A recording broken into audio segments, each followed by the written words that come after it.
Olá pessoal, nesta videoaula nós não vamos ver nenhum conteúdo novo, nós vamos apenas apreciar um pouco das resoluções dos exercícios da lista que está pendente para vocês entregarem.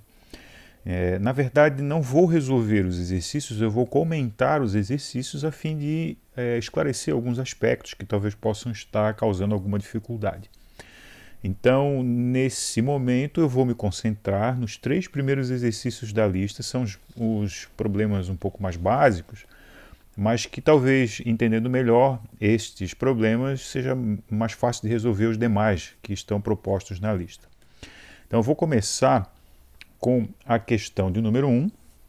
É importante frisar que as questões 1, 2 e 3 elas estão encadeadas, ou seja, informações que estão disponíveis no enunciado da questão 1 vão ser úteis nas questões 2 e 3 também, em especial a massa. Então nós temos aqui uma situação bem definida. Veja, considere um pequeno pedaço de gelo, cerca de 60 gramas, de água na fase sólida, pronto para derreter, ou seja, com temperatura de 0 graus Celsius. Qual a quantidade de calor necessária para realizar a fusão desta porção de gelo? Então já tem uma série de informações que, em tese, nós teríamos que saber mesmo que não fossem dadas essas informações. Veja, se está dito que nós temos água na fase sólida, evidentemente nós temos gelo. Se está dito que ela está pronta para derreter, nós podemos inferir que está a 0 graus Celsius, em princípio, sem levar em conta outros fatores mais complexos sobre as mudanças de fase, né? Se nós lembrarmos que o gelo troca de fase a 0 graus Celsius, né, nós sabemos então que, estando a essa temperatura, ele vai necessariamente derreter. E a pergunta é sobre que quantidade de calor é preciso fornecer nesse processo de fusão do gelo. Então, o que se quer fazer é, tendo gelo a 0 graus Celsius, está aqui a informação, fazer com que ele troque de fase, portanto passe a ser líquido. Então nós temos o derretimento do gelo, um processo que vai ocorrer diretamente em função de o gelo já estar a 0 graus Celsius. Então veja, informações importantes do enunciado, né? Nós temos gelo, ou água se preferirem, né? Essa é a indicação da substância que está envolvida no problema. Nós temos a massa, 60 gramas. Nós temos o processo que nos interessa, que é a fusão, e temos aqui na dica, né, está em itálico, destacado no problema, que para essas situações deve-se usar a equação Q igual a ml. Então, toda vez que o processo for mudança de fase, e é o caso aqui, né, nós queremos promover a fusão do gelo, então é uma mudança de fase, nós temos que empregar essa equação. Qual a utilidade das tabelas? Veja, em geral, os enunciados trazem as informações da substância envolvida no problema. Nós aqui temos a água. Então, nós teríamos que ter no enunciado as informações da água para as mudanças de fase, ou seja, o calor latente de fusão da água, que é 80 calorias para cada grama, e o calor latente de vaporização, que é 540 calorias para cada grama. E também deveríamos ter a informação do ponto de fusão, que é 0 graus Celsius, e do ponto de vaporização, que é 100 graus Celsius. Para evitar que os enunciados se tornem muito extensos, eu resolvi organizar as informações numa tabela, porque ao longo da lista de problemas nós vamos lidar com outras substâncias além da água. Então organizei as informações sobre os calores latentes e sobre os pontos de mudança de fase em 2 tabelas para várias substâncias, água, alumínio, chumbo, cobre e estanho. Mas nesse problema especificamente, nós estaremos lidando com a água. Então essas 2 informações é que são importantes na parte da tabela de cima e na parte da tabela de baixo.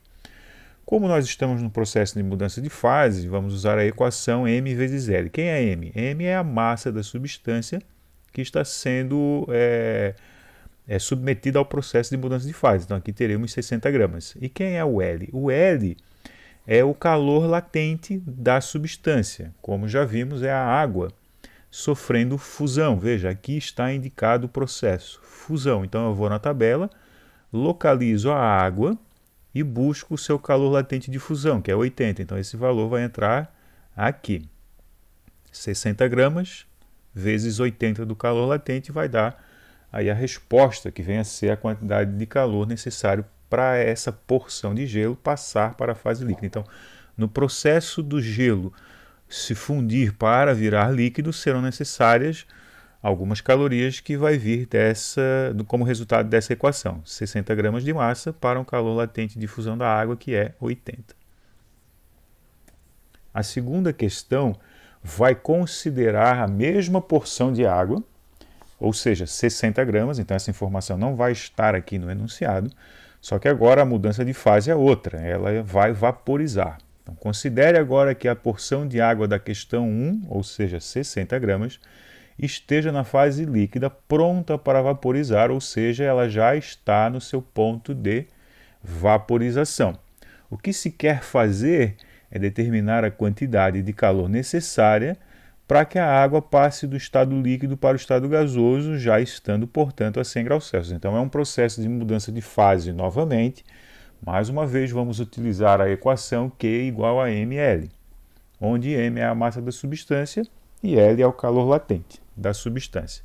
Mas perceba, novamente está enfatizado, né, a substância em questão, a fase que ela se encontra, está na fase líquida, está aqui, ó, e a temperatura que ela está, que já vem a ser a temperatura de vaporização, portanto o processo vai ocorrer como mudança de fase, é um processo direto, a água já está no seu ponto de vaporização, que é 100 graus Celsius. Então, nesse processo, mais uma vez empregamos essa equação, onde M vai representar a massa, 60 gramas, que está no enunciado da questão 1, né? E agora o calor latente é ainda o calor latente da água, mas nós devemos ficar atentos que agora o processo não é a fusão, mas sim a vaporização. Então, aqui na tabela, aqui está a substância água, ao invés de utilizarmos 80, vamos utilizar 540, porque agora o processo é de vaporização e o calor latente de vaporização da água é 540 calorias para cada grama. Como temos 60 gramas, vamos multiplicar 540 pelas 60 gramas de água que nós temos no processo de mudança de fase. E por fim, o último exercício encadeado, né? 1, 2 e 3 são exercícios encadeados.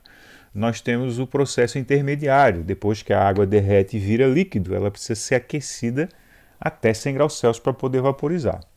Então veja, considerando as questões 1 e 2, devemos notar que após derreter, a água deve ser aquecida até 100 graus Celsius, para que seja possível então iniciar a sua fervura, né? Bom, qual a quantidade de calor necessária para aquecer a água de 0 até 100 graus Celsius? Então agora nós temos um processo que não é uma mudança de fase, mas sim um aquecimento. E aqui temos uma dica importante, né? Lembre-se que nos processos de aquecimento ou resfriamento, ou seja, quando não for mudança de fase, nós devemos empregar outra equação que é calor igual a massa vezes calor específico vezes variação de temperatura. Como nas nossas tabelas nós temos informações sobre as mudanças de fase, então está sendo dado aqui a informação do calor específico da água, 1 caloria por grama grau Celsius. Então o processo que se quer promover é pegar a água do derretimento do gelo, que estará a 0 graus Celsius, e aquecê-la até o seu ponto de fervura, que é 100 graus Celsius. Então esse é um processo de aquecimento, nós temos mudança de temperatura. E o aquecimento, ele implica no uso dessa equação aqui. Calor igual a massa vezes calor específico vezes variação de temperatura. Na massa, nós vamos colocar os 60 gramas de água, que estão lá no enunciado número 1, né, a informação. Aqui no ΔT, a variação de temperatura é o aquecimento de 0 até 100. De 0 até 100, nós temos 100 graus Celsius. E o calor específico é o calor específico da água na fase líquida, porque aqui ela já derreteu, né?